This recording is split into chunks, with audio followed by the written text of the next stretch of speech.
ताज्या ताज्या कैरीपासून अशी ही चटपटीत मसाला कँडी, मसाला कैरी बघून तुमच्या नक्कीच तोंडाला पाणी सुटणार आहे. कैरीचा मुखवास, कैरी कँडी किंवा मसाला कँडी तुम्ही एकदाच बनवून ठेवली की अगदी वर्ष दीड वर्ष तुम्ही याचा आस्वाद घेऊ शकता. खायला म्हणाल तर एक नंबर लागते. जरी तुमच्याकडे उन्हाची सोय नसेल तरी ही कँडी कशी सुकवायची, प्रमाण कसं घ्यायचं, किती किलो कैरी घेतल्यावर किती कँडी तयार होतात, स्टोअर कसं करून ठेवायचं, इत्यादी सर्व माहिती प्रत्येकाला कळेल अशा साध्या सोप्या भाषेत रेसिपी दाखवलेली आहे, म्हणून शेवटपर्यंत नक्की बघा. जर आवडली तर लाईक करा, चॅनेलवर नवीन असाल सबस्क्राईब करा, बाजूचं बेल आयकन नक्की क्लिक करा. चला तर मग सुरुवात करूया.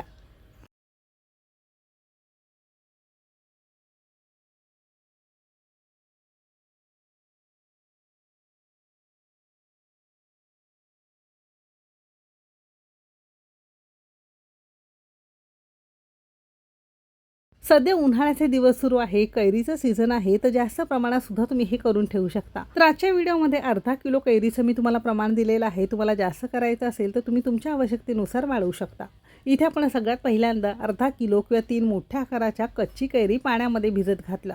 कैरीचे कोणतेही पदार्थ बनवताना पाण्यामध्ये थोडंसं मीठ घालून कैरी जर भिजत घातली की ती पचायला हलकी जाते, बाधसुद्धा नाही. कुकरला शिजवून घेणार आहोत. तत्पूर्वी काय करायचे, फक्त सुरीने एक मध्यभागी अशी आपल्याला भेग किंवा चीर द्यायची आणि कुकरला घालायचं.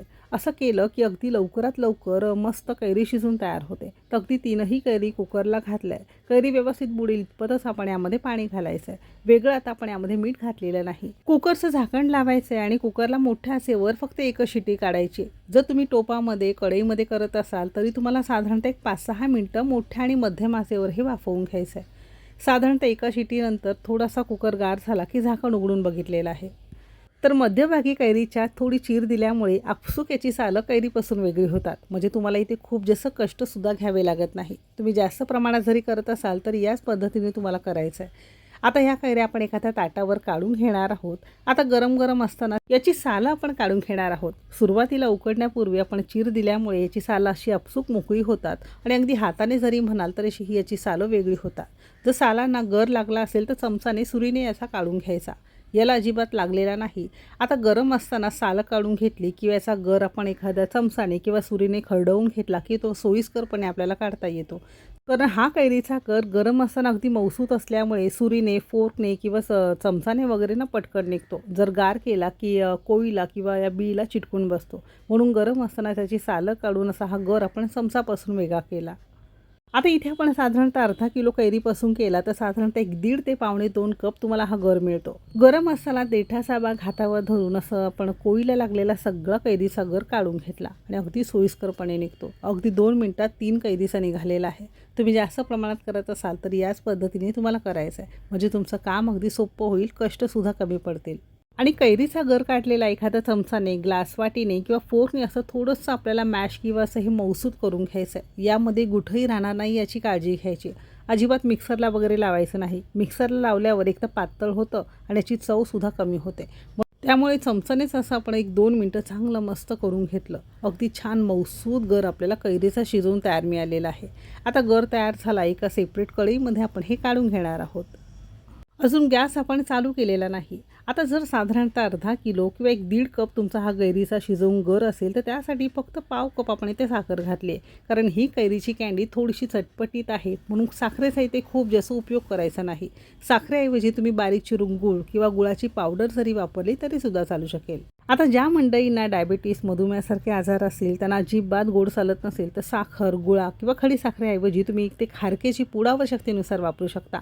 आणि साधारणतः मोठ्या आचेवरच अगदी तळापासून ढवळत साधारणतः एक 4 ते 5 मिनिटं आपण हे चांगलं शिजवून घेणार आहोत. तर 2 मिनिटात बघू शकता हलकी हलकी उकळी यायला सुरुवात झालेली आहे आणि यात ती साखर संपूर्ण विरघळलेली आहे. जरी गूळ घालत असाल, खारीक पूड घालत असाल तरी असे साधारणतः एक 5 मिनिटं आपल्याला करून घ्यायचं आहे. कारण कसं आहे, साठवणीचं हे कैरी मसाला असल्यामुळे यातला जो कच्चेपणा जितका तुम्ही काढून टाकाल तितकं टिकायला मदत होते. बुरशीसुद्धा लागणार नाही आणि खराबसुद्धा होण्याची शक्यता कमीत कमी असते.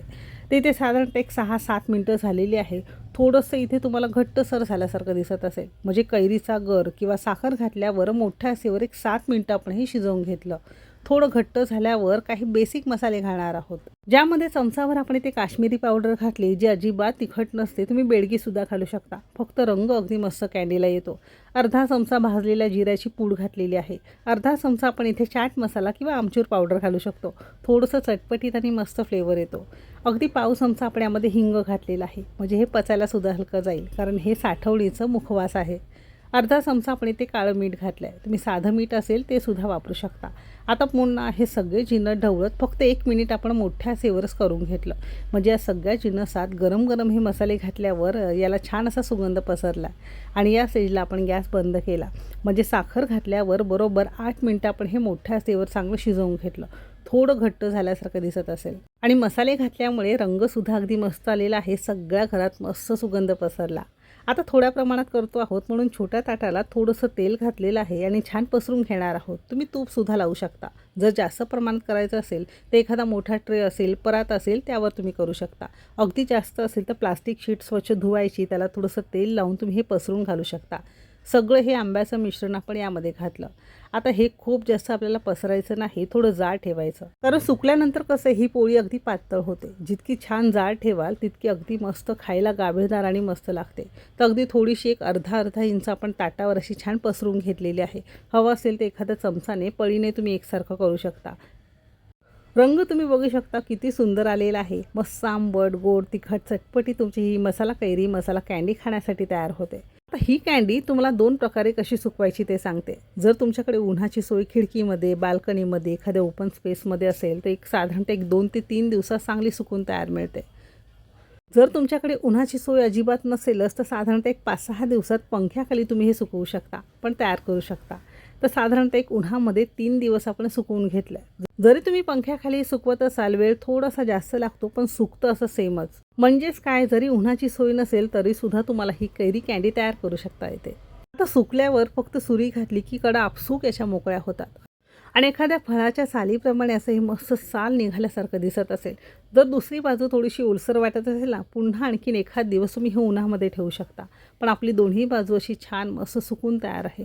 रंग बघू शकता मस्त आलेली आहे आणि ना ही कँडी बनवताना सगळ्या घरात असा मस्त छान कँडीचा सुगंध पसरतो.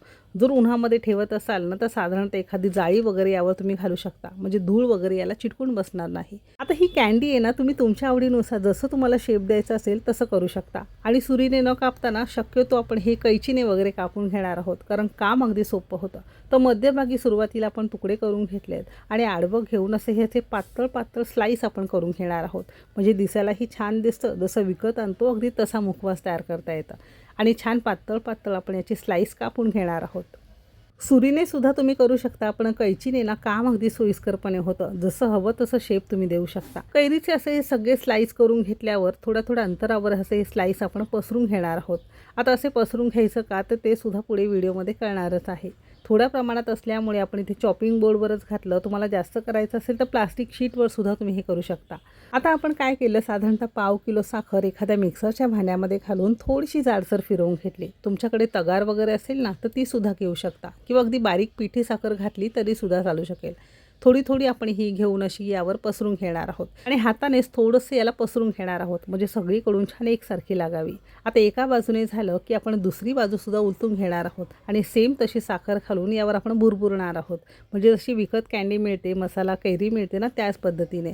असं केलं की दिसायलाही छान दिसतात. बाहेरून मस्त सुरुवातीला गोड लागतं साखरेमुळे आणि नंतर हळूहळू तिखट, आंबट, गोड, चटपटीत लागतं. खायलासुद्धा अगदी मजा येते.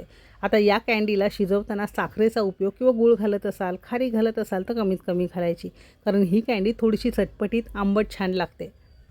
अशा सगळ्या कैरी कँडीला आपण साखर भुरभुरून घेतलेली आहे. दिसायला बघू शकता किती सुंदर दिसते. जितकी दिसायला छान दिसते ना, खायलासुद्धा त्यापेक्षा अगदी छान लागते. कधी ट्राय केली नसेल तर एकदा नक्की ट्राय करा. मस्त आंबट, गोड, तिखट, चटपटीत आणि मस्त चवीची. जितके आपण यामध्ये जिन्नस घातलेत अगदी आपल्या प्रत्येकाच्याच घरामध्ये असतं आणि खायलासुद्धा छान लागते आणि पाचकसुद्धा. अर्धा किलो कैरीपासून साधारणतः 250 ते 300 ग्राम कैरीचा हा तुमचा मुखवास तयार होतो. अर्धा किलोचं प्रमाण तुम्हाला व्हिडिओमध्ये दिलेलं आहे. तुम्हाला 1 किलो, 2 किलो, 5 किलो जास्त कमी करायचं असेल त्यानुसार तुम्ही हे प्रमाण घेऊ शकता. तर आजची ही रेसिपी तुम्हाला कशी वाटली नक्की सांगा.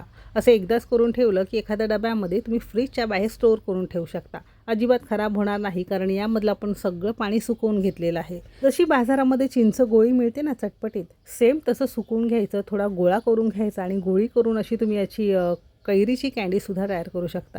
म्हणजे जसं आवडेल तसं करू शकता. गोळी करून घ्यायची आणि नंतर सेम साखरेमध्ये किंवा ही पिठी साखर आपण जी मिक्सरला करून घेतलेली होती त्यामध्ये भुरभुरून घ्यायची. अशी ही तुमची कैरीची कँडीसुद्धा तयार होते. तुम्ही दोन्ही प्रकारामध्ये घरामध्ये तयार करू शकता. तर रेसिपी आवडली असेल तर लाईक करा, चॅनेलवर नवीन असाल सबस्क्राईब करा, बाजूचं बेल आयकन नक्की क्लिक करा. इथपर्यंत रेसिपी बघितल्याबद्दल सगळ्यांचे मनापासून आभार. चला तर मग भेटू एक मस्त आणि जबरदस्त रेसिपीसोबत. तोपर्यंत मस्त खा आणि स्वस्त रहा.